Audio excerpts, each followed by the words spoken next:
এক নম্বর হলো ঈমান। ঈমানটা হতে হবে শিরিক মুক্ত। শিরিক মুক্ত ঈমান কিভাবে হবে? শিরিক মুক্ত ঈমান তো আমাদের ভিতরে আসে না। রিজিকের মালিক কে? আরো জোরে বলতে হবে, রিজিকের মালিক কে? হায়াতের মালিক কে? ইজ্জতের মালিক কে? সম্মানের মালিক কে? সবগুলাই আল্লাহ।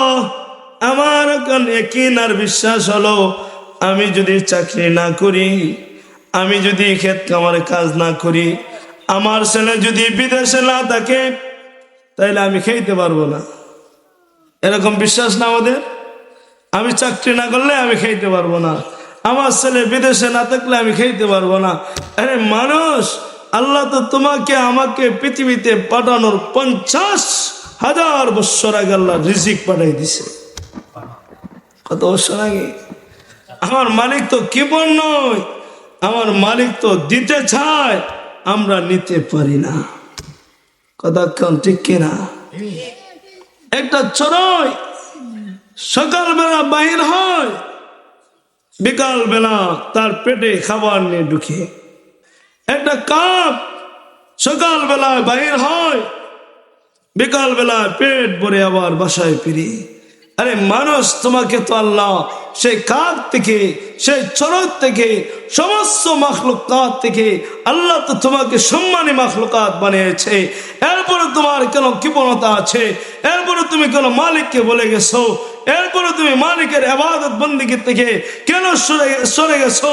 যদি তুমি না সরতায়, মালিক তো গাছপালাকে খাওয়ায়, মালিক তো সমস্ত মাখলুকাতকে খাওয়ায়, কিন্তু একমাত্র জিন আর মানুষকে আল্লাহ তাআলা বানাইছেন আল্লাহ তাআলার ইবাদতের জন্য।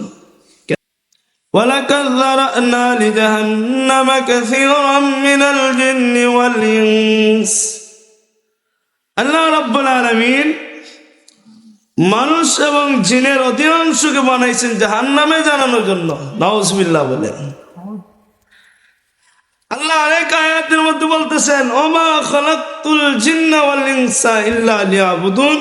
আল্লাহ আরেক আয়াতের মধ্যে বলতেছেন, লাকাদ খালাকনাল ইনসানা ফি আহসানি তাকওয়িম। আল্লাহ মানুষদেরকে সুন্দর করে বানাইছে। বলেন আলহামদুলিল্লাহ। আল্লাহ রাব্বুল আলামিন দুনিয়াতে আমাকে আপনাকে বানাইলেন আল্লাহর ইবাদতের উদ্দেশ্যে। আল্লাহ যখন মানব জাতিদের তৈরি করার জন্য আল্লাহ তাআলা ফেরেশতাদের সঙ্গে পরামর্শ করতেছেন, হে আমার ফেরেশতারা, তোমরা শোনো শোনো, আমি দুনিয়াতে আমার খলিফা নিযুক্ত করতে চাই।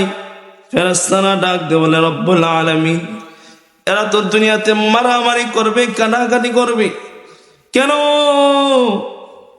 আগে তো জিন জাতিরা ছিল, দুনিয়াতে বসবাস করতো। এরা একে অপরের সাথে ঝগড়া বিভেদ করার জন্য তারা তো তোমার ইবাদত করতো না। এদেরকে লাঠি দিয়ে আমরা পিটাইয়া পিটাইয়া দৌড় সরাইছি। কোথায় সরাইছি? মানে আমাদের আগে এই জমিনে জিন জাতিরা বসবাস করত। আমরা যেভাবে বসবাস করি এভাবে জিন জাতিরা বসবাস করত। আল্লাহর নাফরমানি করতে যখন শুরু করছে, একে অপরের সাথে যখন মহব্বত নাই, এক জিন আরেক জিনকে মারতেছে, তখন আল্লাহ রাব্বুল আলামিন ফেরেশতাদেরকে পাঠিয়ে দিলেন, আরে ফেরেশতারা, এরা আর জমিনে থাকার অধিকার রাখে না, এদেরকে পিটাইয়া হত্যা করে পেল, সেটাই হত্যা করে পেল। এরপরে রাব্বুল আলামিনের কথা, ফেরেশতারা লাঠি নিয়ে জমিনের মধ্যে আসলেন, জিনদেরকে পিটাইয়া পিটাইয়া হত্যা করতেছে। এর ভিতরে কিছু জিন আল্লাহওয়ালা জিন ছিল। আমরার মতো কিছু আল্লাহওয়ালা আছেন না? নাই। আমরা শাইখে গুনাই রহমাতুল্লাহ আলাইকে দেখেছি, আমরা শাইখে কাতিয়া রহমাতুল্লাহ আলাইকে দেখেছি। কাতিয়া সাহেব রহমাতুল্লাহ আলাই চেহারা কালো ছিল, কিন্তু আল্লাহর ওলির চেহারার দিকে তাকাইলে পরে দেখা যেত চেহারার থেকে নহর বাইরে। শাইখে গহরবনী রহমাতুল্লাহ আলাই কালো ছিলেন, কিন্তু চেহারার দিকে তাকাইলে বোঝা যেত এখানে আল্লাহর সাথে কথা বলছেন। এত সুন্দর চেহারা ছিল। এই জিন জাতিদের মধ্যে একদল সাথে সাথে আল্লাহ আল্লাহ আল্লাহ আল্লাহ আল্লাহ এভাবে জিকির করা শুরু করে দিয়েছে। ফেরেশতারা বলে, ও রব্বুল আলামিন, দেখো একদল জিনেরা তোমার নাম বলতেছে আল্লাহ আল্লাহ আল্লাহ। তারা বলতেছে এদেরকে কি করব? আল্লাহ কয়, এদেরকে আঘাত করিস না, এরা আমার খাস জিন বান্দা। সুবহানাল্লাহ বলে। এখনো কিতাবুল ফিতনে লেখা হয়, মিশকাতের কিতাবুল ফিতনে হুযায়ফাতুল ইয়ামান রাদিয়াল্লাহু তাআলা আনতে বর্ণিত, আল্লাহ তাআলা আসমান আর জমিন ধ্বংস করবে না ততদিন পর্যন্ত, যতদিন পর্যন্ত জমিনে আল্লাহ আল্লাহ বললে ওয়ালা জমিনে থাকবে, ততদিন পর্যন্ত আল্লাহ তাআলা আসমান আর জমিনকে ধ্বংস করবে না, কিয়ামত দিবে না। এখন যারা উলামায়ে কেরামের বিরোধিতা করতেছো, দাড়ি টুপির বিরোধিতা করতেছো, ইসলামী শিক্ষাকে বন্ধ করে দেওয়ার চিন্তা চেতনা করতেছো, শরীফার গল্প বইয়ের মধ্যে পুস্তকের মধ্যে লিপিবদ্ধ করতেছো, ইসলামী শিক্ষা সিলেবাসকে বন্ধ করে দিয়ে আবু বকরের জীবনী বন্ধ করে দিয়েছো, মহানবীর জীবনী বন্ধ করতে চাইছো, ওমরের জীবনী বন্ধ করতে চাইছো। তোমাদেরকে জানাই দিতে চাই, আমাদেরকে নবী ঘোষণা দিয়েছেন, এই জমিনে যতদিন আল্লাহ আল্লাহ বললে ওয়ালা থাকবে ততদিন পর্যন্ত জমিন ঠিক থাকবে, আল্লাহর নাম উঠে যাবে, জমিন ঠিক থাকবে না, আসমান ঠিক থাকবে না, পাহাড় ঠিক থাকবে না, সবগুলোকে আল্লাহ তাআলা চূর্ণ বিচূর্ণ করে দিবে। কথা বলেন ঠিক কি না? তাইলে আমাদের পাওয়ার আছে না নাই? যদিও আমরা দুর্বল, যদিও আমরা কি দুর্বল, যারা ইসলামের বিরোধিতা করে এদের কাছে রাশিয়া আছে, যারা ইসলামের বিরোধিতা করে এদের কাছে ভারত আছে, যারা ইসলামের বিরোধিতা করে তাদের কাছে চীন আছে, যারা ইসলামের বিরোধিতা করে তাদের কাছে আমেরিকা আছে। আমরা বলি তোমাদের সব রাষ্ট্র নিয়ে আছো, কিন্তু আল্লাহ আল্লাহ বললে ওয়ালা জমিনে না থাকলে তোমাদের আমেরিকা থাকবে না, তোমাদের চীন থাকবে না, তোমাদের ভারত থাকবে না, তোমাদের রাশিয়া থাকবে না, কোন দেশে থাকবে না। একমাত্র ইসলামের বিজয় এই পৃথিবীতে আছে, পরকালও থাকবে। যারা আল্লাহকে বিশ্বাস করে, যারা আল্লাহর ইবাদতের বন্দেগী করে, তার জীবনকে সুন্দর অবকাঠামোর দ্বারা সুন্দর করে নিয়েছে, তাদেরকে আল্লাহ রাব্বুল আলামিন হাসরের মাঠে জান্নাত দিয়ে পুরস্কৃত করবেন। এই জান্নাতটা কত বড় হবে? দুনিয়ার সমান সর্বশেষ যে জান্নাতে যাবে, এক আল্লাহ তাআলা এই দুনিয়ার 10টার সমান জান্নাত দিবেন। আল্লাহর নবীকে জিবরাইল আমিন বলেন, ইয়া রাসূলুল্লাহ, ইয়া হাবিবাল্লাহ, আপনার উম্মতদেরকে আপনি শিখিয়ে দেন, আপনার উম্মত যেন আল্লাহর কাছে সব সময় দোয়া করে জান্নাতুল ফেরদাউস চায়। আল্লাহর পয়গম্বর বলেন, জিবরাইল আল্লাহর কাছে জান্নাতুল ফেরদাউস কেন চাবে? জিবরাইল আমিন ডাকতে বলেন, ইয়া রাসূলুল্লাহ, ইয়া হাবিবাল্লাহ, জান্নাতুল ফেরদাউস আরশের নিচে। সুবহানাল্লাহ বলেন না? মানে বাবার দরজার বরাবর যদি সন্তানের ঘর হয়, আরেক সন্তানের ঘর যদি দরজার বরাবর না একটু দূর হয়, তাহলে বাবার সাথে সর্বপ্রথম কার সাক্ষাৎ হবে? দরজার বরাবর যার ঘর তার সাথে হবে। নবী তো ঘোষণা দিয়েছেন, যার বাবা আছে, যার মা আছে, এরা যদি নেক নজরে চায়, আল্লাহ তাআলা 2টা বড় হজ আর 2টা উমরার সওয়াব দান করেন। যারা হারাইলেছেন আর তার পাইবেন না। একজন আল্লাহ নবী বলেন, আল্লাহ যখন জান্নাতের দিকে নজর দেন, সর্বপ্রথম নজরটা জান্নাতুল ফেরদাউসের মধ্যে পড়ে। এই জন্য আল্লাহর নবী বলেন, ও আমার উম্মতেরা, তোমরা জান্নাতুল ফেরদাউস চাইবা। জিবরাইল আমিন ডাকতে বলে, ইয়া রাসূলুল্লাহ, ইয়া হাবিবাল্লাহ, আমার 2টা হাত যদি পৃথিবীর মধ্যে বিছাই, পৃথিবীর পূর্ব থেকে পশ্চিম, উত্তর থেকে দক্ষিণ, তাম পৃথিবী আমার 2টা ডানার ভিতরে চলে যায়, এরকম 600 ডানা আল্লাহ রাব্বুল আলামিন আমাকে দিয়েছেন। আমার ডানা বিছানোর জন্য এরকম 300 পৃথিবী প্রয়োজন হয়। জিবরাইল আমিন কত বড় ডানলাই ভালো জানেন। আল্লাহর নবীকে জিবরাইল বলেন, ইয়া রাসূলুল্লাহ, ইয়া হাবিবাল্লাহ, ওই 600 ডানা দিয়ে আমি জান্নাতুল ফেরদাউসের একটা মাঠ আছে, সেই মাঠের মধ্যে আমি ঘোরাইতেছি। আর আমার স্পিড কত জানি, যেই দিন ইউসুফ পয়গম্বর আলাইহিস সালাতু ওয়াস সালামের ভাইয়েরা ওনাকে কোন মধ্যে নিয়ে কোর মুখ থেকে হাত থেকে ছেড়ে দিয়েছে। এখন পানিতে লাগতে কয় মিনিট লাগবে? 1 মিনিট লাগবে? মানে নিচে জিনিসটা দ্রুত যায়, কয়েক সেকেন্ডে চলে যাবে। আল্লাহ বলেন, আমি এই সময় সিদরাতুল মুনতাহায় ছিলাম। জিবরাইল বলেন, এসব আল্লাহ অর্ডার দিচ্ছেন, জিবরাইল আমার ইউসুফকে পানিতে লাগার আগে আগে তুমি হেফাজত করো। সুবহানাল্লাহ। জিবরাইল আমিন বলেন, ইউসুফের কোন মুখ থেকে ছেড়ে দেওয়ার পরে আমি পানিতে লাগার আগে আগে আমার ডানা বিছিয়ে দিয়েছি। এরকম স্পিড দিয়ে আমি জান্নাতুল ফেরদাউসে এই মাঠে 1000 বছর ঘুরাইছি। আমি জান্নাতুল ফেরদাউসের আগার মাথা তুকে পাই নেই। তাইলে কত বড় হবে আল্লাহ ভালো জানেন। আল্লাহ নবীকে বলছেন, আপনার উম্মতদেরকে শিক্ষা দেন তারা যেন জান্নাতুল ফেরদাউস চায়। তাহলে জান্নাতুল ফেরদাউস কিভাবে পাবেন? আল্লাহ সূরা কাহাফের 107 নম্বর আয়াতের মধ্যে ঘোষণা দিয়েছেন, ইন্নাল্লাযীনা আমানু ওয়া আমিলুস সালিহাত।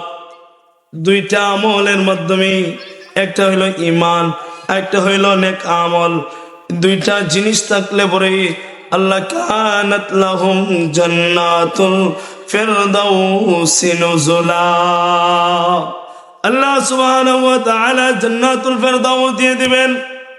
ও কাজীপুরে বাবারা এবং পর্দানশীল মা বোন, জান্নাতুল ফিরদাউস পাওয়ার জন্য 2টা গুণ।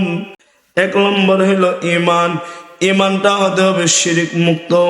শিরিক মুক্ত ঈমান কিভাবে হবে? শিরিক মুক্ত ঈমান তো আমাদের ভিতরে আসে না। রিজিকের মালিক কে? আরো জোরে বলতে হবে, রিজিকের মালিক কে? হায়াতের মালিক কে? ইজ্জতের মালিক কে? সম্মানের মালিক কে? সবগুলাই আল্লাহ।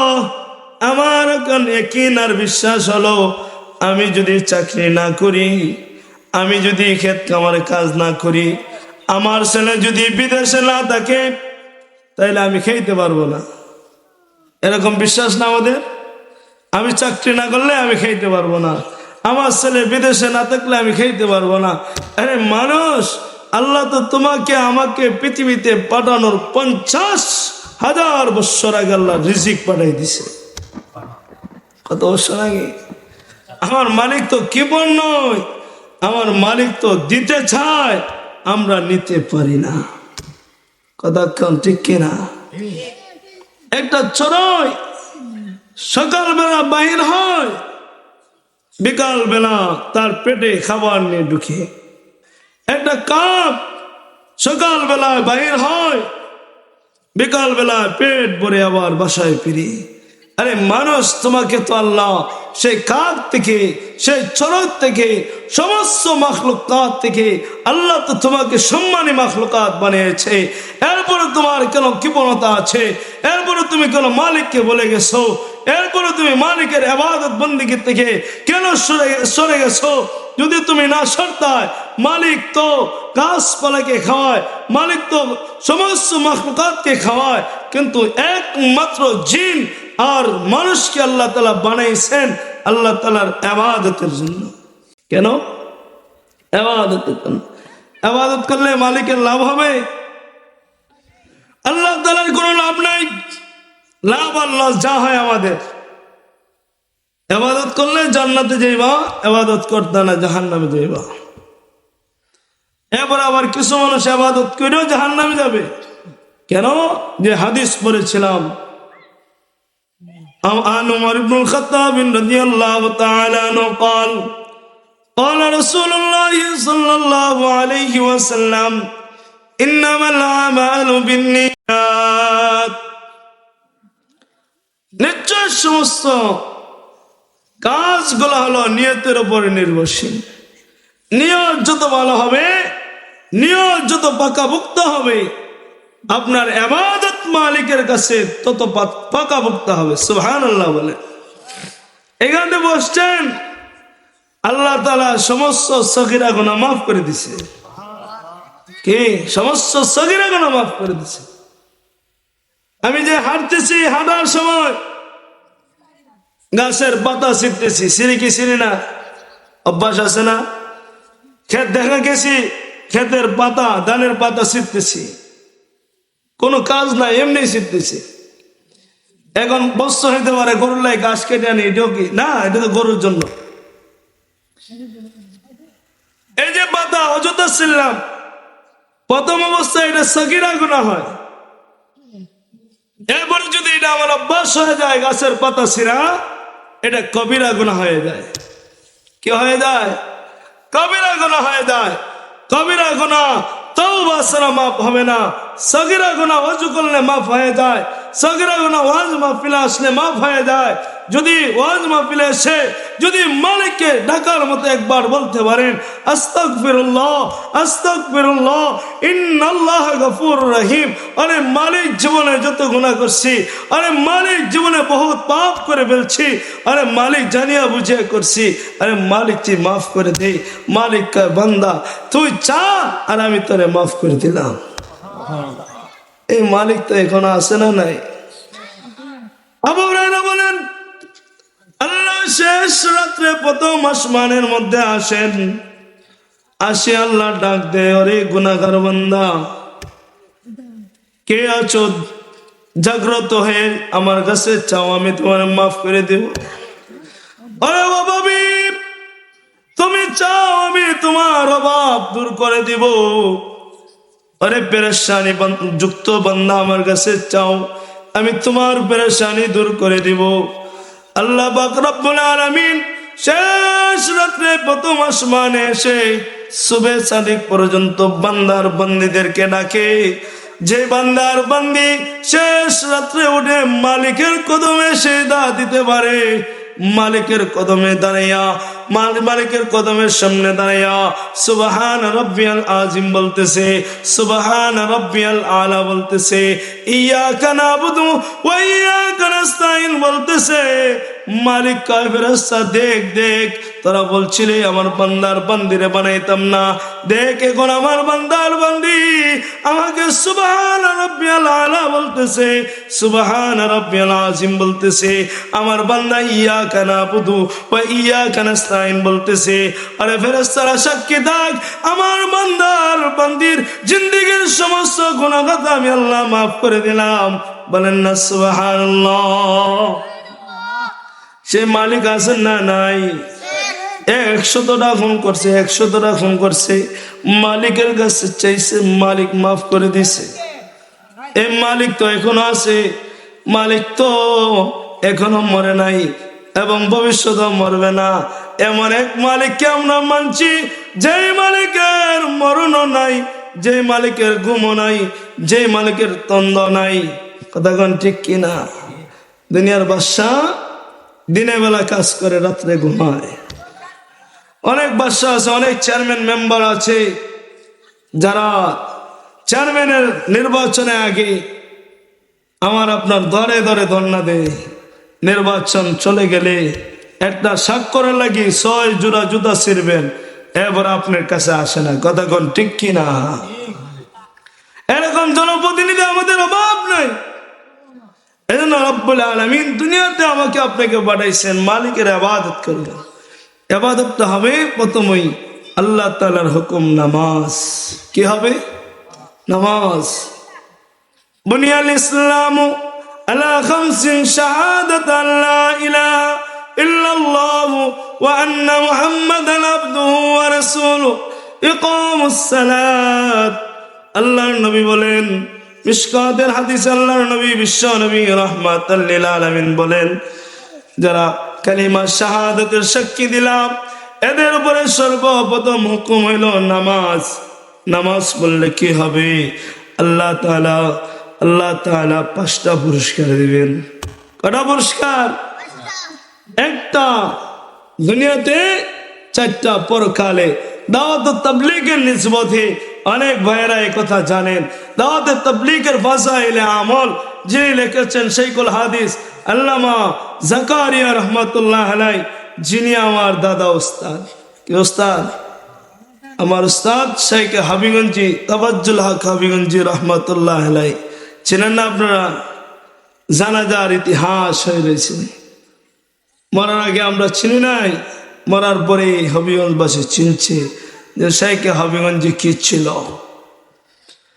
হুজুর জাকারিয়া রহমাতুল্লাহ আলাইহি কাছে বুখারী বলেছেন, উনি ফাজাইলে আমল লিখছেন। ফাজাইলে আমল এখন সারা বিশ্বে সমস্ত মুসলমানদের মসজিদে চলে। কথা কন ঠিক কিনা? এই ফাজাইলে আমল 2 ভাগ করে দিয়েছে ইহুদিরা। একদল টাকা আর একদল আল্লাহকে রাজি খুশি করার জন্য। একটা হইলো আলেমদের পরামর্শে তাবলীগ, একটা হইলো সাতপন্থী তাবলীগ। সাতপন্থী তাবলীগকে আমরা বেদাত, এরা গুমরাহি, এরা কোনোদিন হক পথে থাকতে পারে না। এরা যারা নবীদেরকে গালি দেয়, এরা যারা দাওয়াত তাবলীগের মুরব্বীদেরকে গালি দেয়, যারা মুরব্বীদের গালি দেয়, এরা প্রকৃতপক্ষে সন্তান হতে পারে না। যে সন্তান তার পূর্বপুরুষকে গালি দেয়, যে সন্তান তার দাদাকে গালি দেয়, যে সন্তান তার পরপুরুষকে গালি দেয়, সে কখনো সেই বংশের প্রকৃতপক্ষে বৈধ সন্তান হতে পারে না। সে যার সন্তান হবে। কথা বলেন ঠিক কিনা? দাওয়াত তাবলীগ যেন আমাদের আগে 2, 3, 4 ফেব্রুয়ারি ইজতেমা গেছে, এটা আমাদের। এখন যারা চলতেছে এটা আমাদের না, এটা হলো ভ্রান্ত, এরা হকের পক্ষে না। আমরা দোয়া করি আল্লাহ তাআলা এদেরকে হেদায়েত দান করুন। ফাজাইল আমলের আলোচনা করতে গিয়ে নামাজ পড়লে 5টা পুরস্কার, এর ভিতরে একটা দুনিয়াতে আল্লাহ তাআলা রিজিকের অভাব দূর করে দিবেন। সুবহানাল্লাহ বলেন না? দুনিয়ার মানুষ আজ রিজিকের জন্য পেরেশানি। কেউ দেশে ফজরের সময় ছুটে যায়, আজান পড়তেছে, হাইয়া আলাস সালাহ হাইয়া আলাল ফালাহ। এই আজানের উত্তর দিতেছে না। কাঁধে কোদাল নেই, জল নেই, মইয়া নিয়ে বিভিন্ন জিনিস নিয়ে আজান পড়তেছে। এর ভিতরে সে হাওরের মধ্যে চলে যায়, নামাজ পড়তে পারে না। কেন? রিজিকের অভাবে। ঠিক কিনা? রিজিকের সন্ধানে, সন্তানকে ভালো খাওয়ানোর জন্য, পরিবারকে সুন্দর করে চালানোর জন্য। কিন্তু আল্লাহর ওয়াদা হইল, আল্লাহর পয়গম্বর বলে দিয়েছেন, যারা 5 ওয়াক্ত নামাজ ঠিক মতো পড়বে, আল্লাহ তাআলা রিজিকের অভাব দূর করে দিবে। 2 নম্বর হইল আল্লাহ তাআলা কবরে আযাব মাফ করে দিবে। 3 নম্বর হইল আল্লাহ তাআলা হাসরের মাঠে আল্লাহ তাআলা ডান হাতে আমলনামা দিবে। 4 নম্বর হইল আল্লাহ তাআলা ফুলসিরাতের পুল আল্লাহ বিজলির আকারে পার করে দিবেন। আর 5 নম্বর হইল আল্লাহ তাআলা বিনা হিসাবে জান্নাত দিবে। যদি মালিক হিসাব নেগা, তাহলে তুমি আমি হিসাব দেওয়ার মতন যোগ্যতা নাই। দুনিয়ার পঞ্চায়েতের মধ্যে যদি সর্দার সাহেব বলেন আপনি অপরাধী, আপনি কিছু বলেন, আগে যেগুলা বানিয়ে আইছেন, এখন পঞ্চায়েতের সবার সামনে কথা বলা সম্ভব হয় না। দুনিয়ার একজন বিচারকের সামনে দাঁড়িয়ে কথা বলতে পারি না। দুনিয়ার একজন মেম্বারের সাথে দাঁড়িয়ে কথা বলতে পারি না। দুনিয়ার একজন জজের সামনে দাঁড়িয়ে বলতে পারি না। যেই সমস্ত বিচারক যেই দিন রব্বুল আলামিন রহমান হবে না, রহিম হবে না, কাহার অবস্থায় আল্লাহ তাআলা আরশে আল্লাহ তাআলা তার আসনে বসা থাকবেন, সেই সময় সেই মালিকের সামনে কি জবাব দিবেন? আরে মানুষ ওরে দুনিয়ার মুসলমান ইমানদার আল্লাহর গোলাম আর বান্দি, তোমাদেরকে বলি মালিকের কাছে চাও। আরে মালিক বিনা হিসেবে আমাদেরকে জান্নাত দাও, বিনা হিসেবে জান্নাত চাও। আল্লাহর পয়গম্বর বলেন হাসরের মাঠে আল্লাহ তাআলা মানুষদেরকে 3 ভাগে ভাগ করবেন। এক ভাগ হইল বিনা হিসাবে জান্নাতি। আল্লাহ তাআলা আমাদেরকে বিনা হিসাবে জান্নাতি দলে আল্লাহ তাআলা অন্তর্ভুক্ত করেন, বলেন আমিন।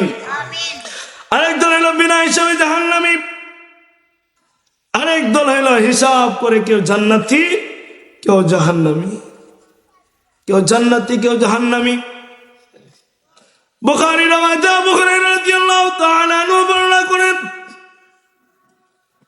হাসরের মাঠে এক নানেকের জন্য পুরা হাসরের মাঠ দৌড়াবে। দৌড়াইতে দৌড়াইতে কেউ তাকে একটা নেকি দ্বারা সাহায্য করবে না।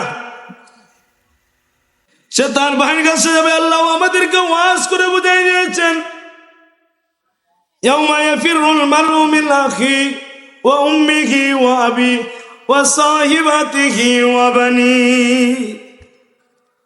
আল্লাহ রাব্বুল আলামিন বলতেছেন যে ভাই ভাইয়ের কাছে যাবে, ভাই আমাকে একটা নেকি দেও। ভাই কইব না, দুনিয়াতে আমার কোনো ভাই ছিল না, আমি তোমাকে সাহায্য করতে। নিজামে দেখেন এক ভাই কে যদি আরেকজন আক্রমণ করে, সে ভাই একটা লাঠি নিয়ে দৌড় দেয়। আমার ভাইয়ের উপরে আক্রমণ করছে, এটা আমি সহ্য করতে পারবো না। যদি ভাই পঙ্গ হয়, পাও নাই, হাত নাই, চক্ষু নাই, এই সময় আফসোস করে বলে মালিক যদি আমাকে পাও দিত, আমাকে চক্ষু দিত, তাহলে আমি এটার প্রতিশোধ নিতাম। মায়ের কাছে যাবে, মা বলবে না, আমি তোমাকে সাহায্য করতে পারবো না। কেন? আমার দুনিয়াতে কোনো সন্তান ছিল না। অথচ দুনিয়ার মধ্যে দেখেন সবচেয়ে নিরাপদ স্থান হইল মা। কথা ঠিক কিনা?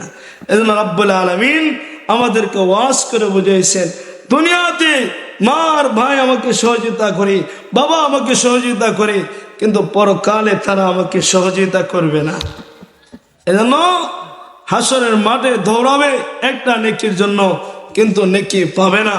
এজন্য দুনিয়া নেকি সময়, দুনিয়া কি নেকি সঞ্চয় করার সময়। এজন্য আমরা নেকি সঞ্চয় করব, আমরা মহান রব্বুল আলামিনের রাজি খুশি করার জন্য ইবাদত করব। আল্লাহ তাআলা যেন এই মাহফিলকে কবুল করেন।